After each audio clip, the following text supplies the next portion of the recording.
네, 안녕하십니까. 코로나19가 전 세계 보건뿐만 아니고 경제에도 충격을 주면서 우리 경제는 얼마나 타격을 입고 또 언제쯤 회복될 수 있을지 많이 궁금해 하실 텐데요.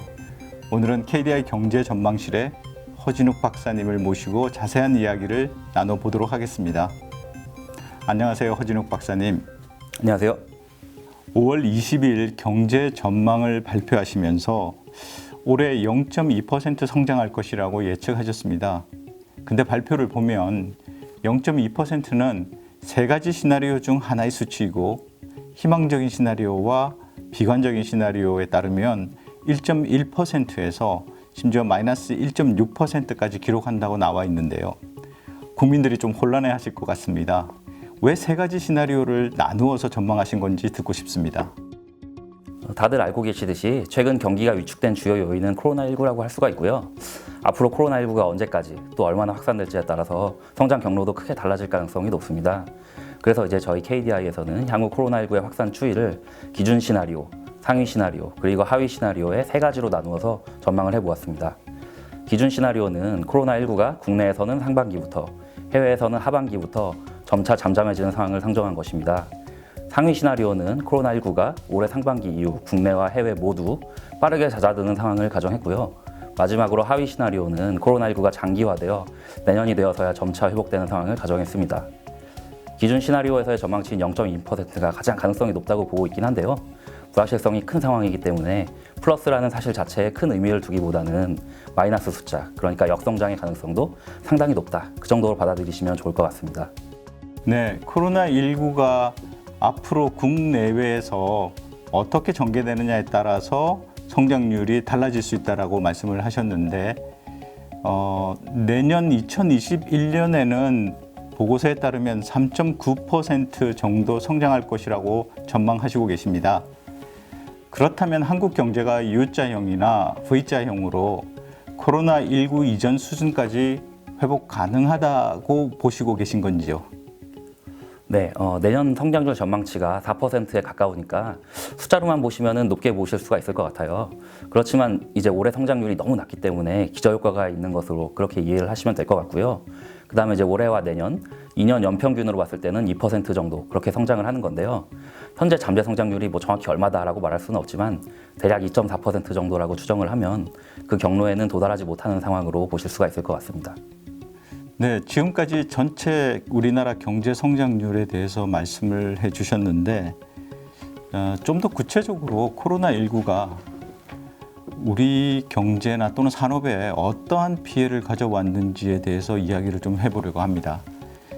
사실 모든 업종이나 또는 산업에서 코로나19로 똑같은 피해를 받은 것은 아니라고 생각이 되는데 박사님께서 생각하시기에 가장 힘들었던 산업이나 업종 또는 반대로 상황이 그런대로 괜찮은 업종들은 어떤 것이 있는지 좀 말씀해 주셨으면 좋겠습니다. 네, 우선 서비스업 쪽이 아무래도 대면 접촉이 많기 때문에 가장 먼저 그리고 가장 크게 타격을 받았다고 할 수가 있고요. 그 중에서도 숙박 음식점업이라든지 혹은 예술 스포츠 여가 서비스업 이런 것들이 특히 급격하게 위축이 됐습니다. 제조업 같은 경우에는 아직 그 정도까지 크게 영향이 나타나지는 않은 것으로 생각이 되고요. 그렇지만 이제 앞으로 코로나19가 장기화된다면 사람들의 소득이 줄어들고 그러면 이제 가전이나 자동차 같은 내구재 소비도 줄어들 것이고요. 또 글로벌 기업들도 투자를 줄이면서 제조업까지 여파가 미칠 수 있습니다. 이렇게 제조업이 나빠지게 되면 또 제조업 관련 서비스업에 다시 또 악영향을 미치게 되고요.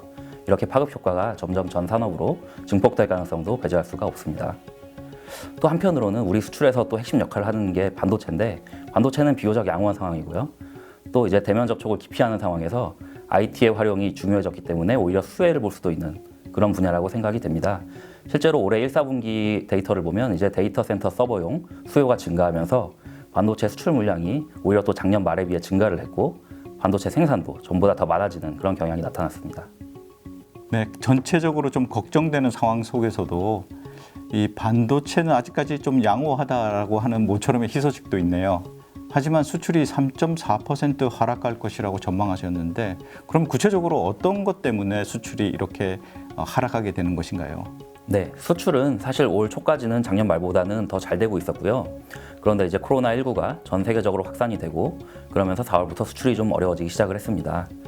반도체가 양호하긴 한데 그 외에 주요 수출 품목들인 자동차, 석유화학, 석유 제품 같은 것들이 전부 큰 폭으로 감소를 했습니다. 그리고 수출 같은 경우에는 상품 수출도 있지만 서비스 수출도 있는데요. 외국인 관광객들이 국내에 와서 하는 소비, 이것이 이제 여기에 포함이 됩니다. 국가 간 이동이 제한이 되고 관광객이 크게 감소하면서 서비스 수출도 크게 감소할 것으로 그렇게 전망을 하고 있습니다. 네, 자동차 산업에 대해서 언급하셨는데 2월 초에 국내 자동차 업체들이 생산 차질을 겪은 것으로 알고 있습니다. 그 원인으로 당시 중국에서의 부품 공급이 원활하지 않아서 생산 차질이 발생했다라고 지적되고 있습니다. 부품 하나 때문에 산업 전체가 마비되는 현상이 비단 자동차 산업뿐만은 아니라고 생각됩니다. 이와 같은 글로벌 공급망의 취약성으로 우리 경제가 얼마나 많은 영향을 받게 되는지 궁금합니다. 네, 아무래도 우리 경제 같은 경우 자동차 부품이나 반도체 같은 그런 중간재가 수출의 약 70% 정도를 차지하고 있고요. 수입에서도 중간재가 절반 가까이 차지합니다. 이제 코로나19가 확산되면서 세계 곳곳에서 도시가 봉쇄된다든지 공장 생산이 중단되는 현상이 일어나면 수출이 위축될 수가 있고요. 그 결과 보호무역주의가 다시 강해질 가능성도 배제할 수 없습니다. 이렇게 되면 우리 경제 같은 경우 다른 나라에 비해서 더 크게 영향을 받을 수밖에 없는 상황이고요. 그렇기 때문에 수입을 다각화하면서 위험을 분산하는 것이 아무래도 가장 중요하겠고요. 그 이외에도 국제 협력이라든지 공조를 위해서 노력할 필요도 있을 것 같습니다. 최근 저유가 현상도 우리 수출에 미치는 영향이 있을 것으로 생각되는데 왜 저유가가 지속되고 있는지, 그리고 또 우리 경제에는 긍정적이든 아니면 부정적이든 어떠한 영향을 미치게 될 것인지 말씀해 주시겠습니까? 네, 유가는 공급 과잉 현상이 나타나고 또 동시에 코로나19에 따라서 글로벌 수요는 감소하면서 상당히 낮은 수준이 유지되고 있습니다. 저유가가 나타나는 현상 자체는 우리나라가 원유 수입국이니까 이득이라고 말할 수가 있겠는데요. 다만 저유가의 배경에 글로벌 수요 감소가 있고요. 또 이렇게 글로벌 수요가 부진한 것 자체는 또 우리 수출에 영향을 줄 수가 있어요. 그래서 최근에 어떤 저유가 현상이 우리 경제에 긍정적인 신호는 아니다, 이렇게 판단을 하고 있습니다. 네, 그렇군요. 그런데 박사님, 전망을 보면서 궁금한 점이 하나 있습니다. 소비, 수출, 수입 다 올해 줄어드는데 어떻게 투자만 유일하게 증가하는 것으로 전망되었는지, 그 이유는 뭔지 좀 말씀해 주시겠습니까? 네, 설비 투자 같은 경우에는 작년에 워낙 안 좋았습니다. 그래서 이제 기저효과가 크게 나타났다고 보시면 되고요.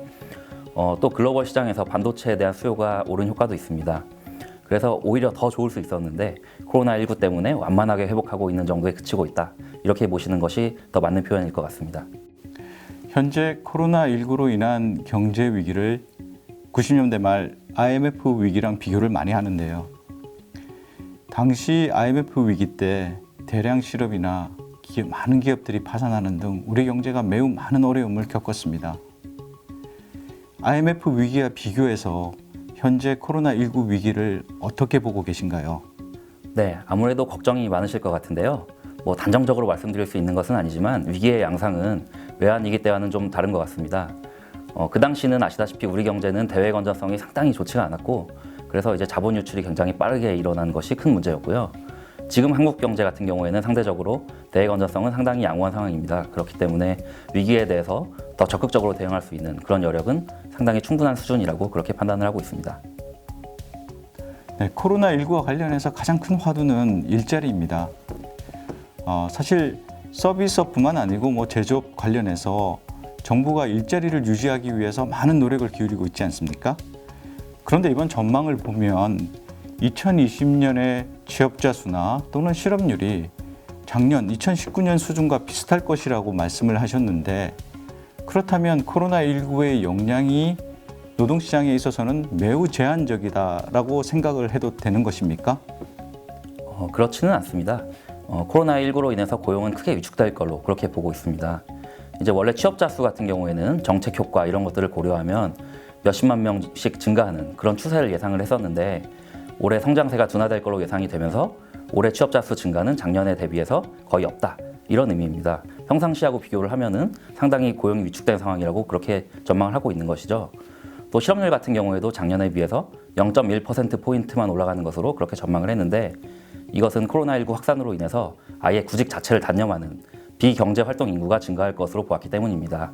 이제 아예 노동시장에서 이탈하는 인구가 증가하면서 상대적으로 실업률은 적게 상승하는 것이죠. 네, 정부는 1차, 2차 추경으로 이미 약 24조 원을 지출했고 앞으로 3차 추경도 예정되어 있습니다.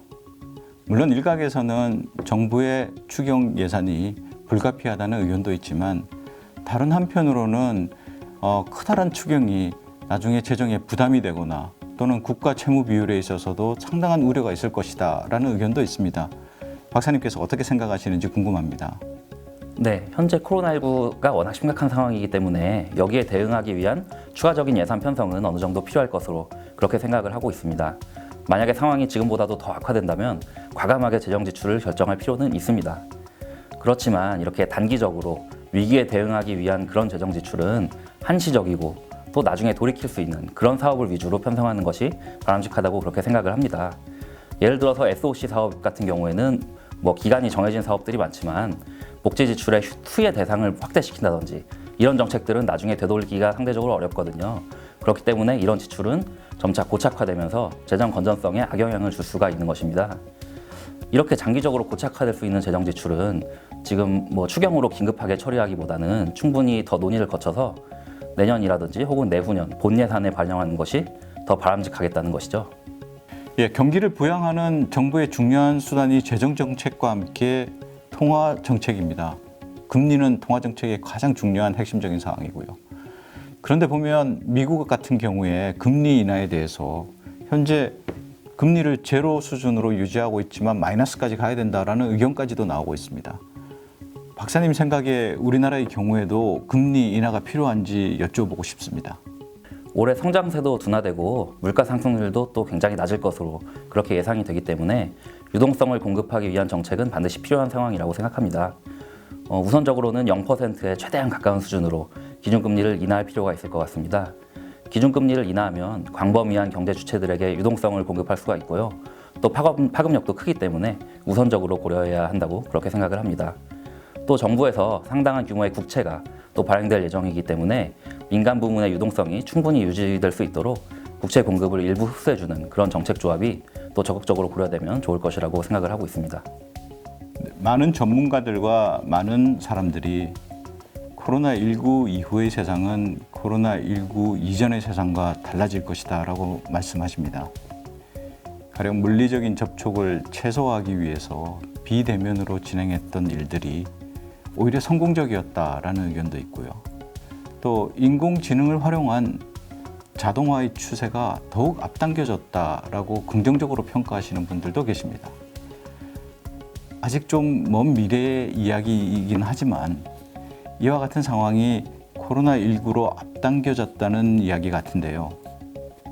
코로나19 이후 우리 경제, 우리 사회에 대해서 박사님께서는 어떻게 예상하고 계십니까?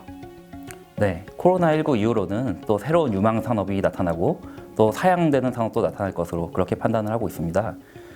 새로운 산업의 자원이 배분되기 위해서는 사양 산업에서 기업이 더 잘 퇴출될 수 있는 그런 여건이 조성이 되어야 되겠고요. 또 그러기 위해서는 그 과정에서 발생하는 실업자에 대한 지원을 강화하고 또 고용 사각지대는 해소하는 그런 식의 사회 안전망이 확충이 되어야 할 것 같습니다. 또 이런 산업 변화에 발맞춰서 교육 개혁도 좀 발빠르게 이루어질 필요가 있다고 생각합니다. 학생들이 대학 전공을 더 자유롭고 유연하게 선택할 수 있도록 해주고 또 직업교육과 노동시장 간의 연계성이 높아질 수 있는 그런 정책 지원이 필요하다고 생각합니다. 지금까지 허진욱 박사님과의 인터뷰였습니다. 박사님, 감사합니다. 감사합니다. 코로나19는 경제뿐만 아니라 우리 사회에 많은 어려움과 도전 과제를 던져주고 있습니다. 과거 IMF, 글로벌 금융위기를 슬기롭게 극복한 경험을 살려서 우리 경제가 코로나 위기를 딛고 더 강한 모습으로 탈바꿈할 것을 기대해 봅니다. 감사합니다.